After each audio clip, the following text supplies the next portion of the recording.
Hello les gourmands! Aujourd'hui on va vous montrer comment utiliser un airbrush. Alors là on a pris des petites couleurs, vous verrez on va faire un dégradé un peu pour Pâques. Là on a pris les verts. Dans notre assortiment on a des différentes marques, donc là on a pris les deux marques qu'on avait, comme ça vous verrez, comme ça vous pourrez voir. Il n'y a pas des masses de différence. Après c'est tout le temps des questions de préférence. Alors là on a pris du vert pour faire le dégradé. Et on a des couleurs métallisées. Là on a pris bleu et doré. Et une couleur pas métallisée, on a pris le rouge. Du coup voilà. Notre aérographe se présente comme ça. Il est fermé il est emballé dans une petite boîte comme ça. Et là vous auriez tout pour faire la base. Et là vous avez le pistolet et vous avez des rechanges pour le pistolet. Voilà. On va vous montrer comment on utilise tout ça. Quand vous utilisez votre airbrush, il faut vraiment prendre des colorants qui sont spécialement conçus pour. Vous ne pourriez pas mettre du colorant gel ou faire un mélange avec de l'eau et du colorant, ça ne fonctionnera pas. Il vous faut vraiment utiliser les petits colorants qu'on a exprès pour l'airbrush. Et vice versa, les colorants pour les airbrushes, vous ne pouvez pas les utiliser pour colorer vos macarons ou pour colorer une pâte, ça ira pas. Donc vraiment utiliser les bons colorants. Voilà, là on va vous montrer comment préparer notre aérographe pour pouvoir gicler nos décors après. Vous plantez la prise derrière votre airbrush, ici. Vous avez le tuyau blanc, ça sera le petit tuyau pour l'air et le pistolet. Donc vous mettez le tuyau d'air dessous le pistolet. Justement vous avez le petit clip à tirer en bas et il se clipera dedans. Et pour l'allumer vous appuyez sur le bouton du milieu. Et là vous avez pour régler la densité. On vous montrera après les différentes densités pour voir ce qui va le mieux. Alors là on va juste vous montrer sur une feuille blanche comment l'airbrush va réagir et comment il va fonctionner en fait. Si vous appuyez trop, ce que ça va donner, si vous n'avez pas assez. Voilà, on va vous montrer ça. Alors là, on va verser le colorant à airbrush dans la petite cavité rose là. Voilà, vous n'êtes pas obligé d'en mettre trop. Autant en rajouter après qu'en mettre tout de suite beaucoup. Il faut mettre le chapeau dessus.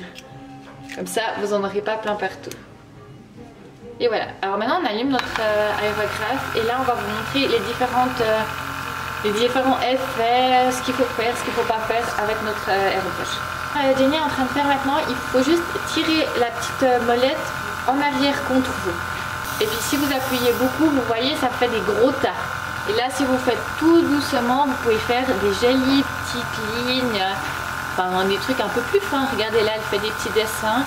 Et là elle a vraiment pas appuyé beaucoup. Là vous pouvez enlever la pointe du petit pistolet.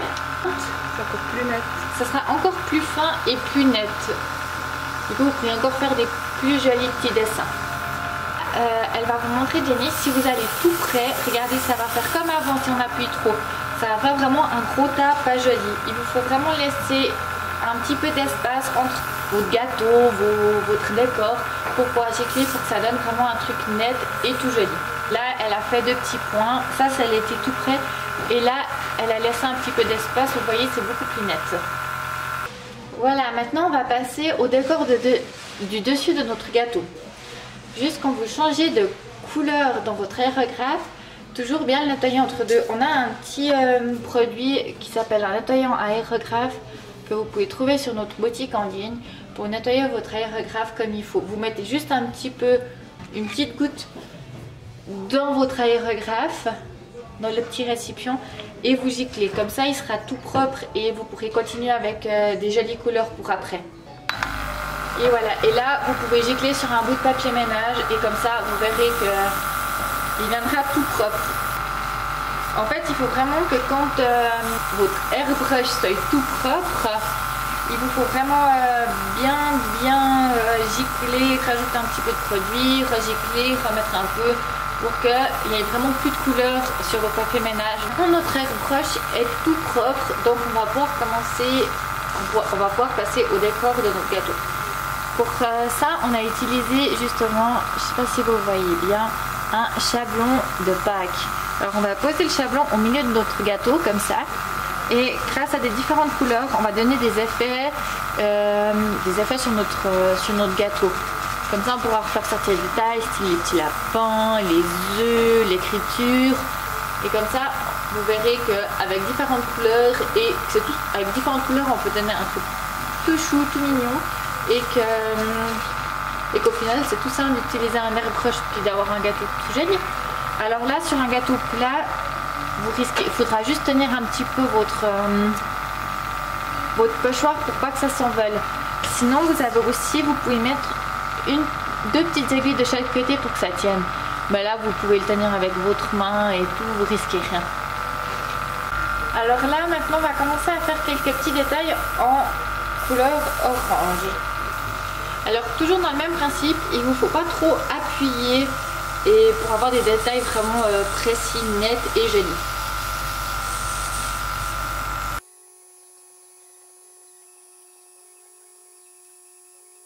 Là on est passé du orange au rouge. Vu qu'on passe sur une couleur plus foncée, pas besoin de les nettoyer en nettoyant avec pour aérographe, on va juste le vider, mettre la couleur qu'on veut et juste gicler un tout petit peu pour voir notre couleur apparaître.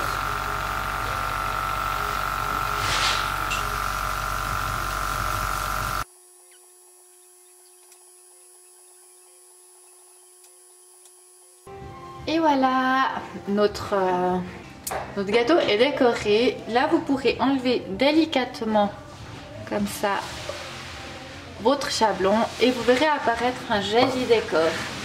On vous souhaite une bonne journée et une bonne pâtisserie. Ciao les gourmands!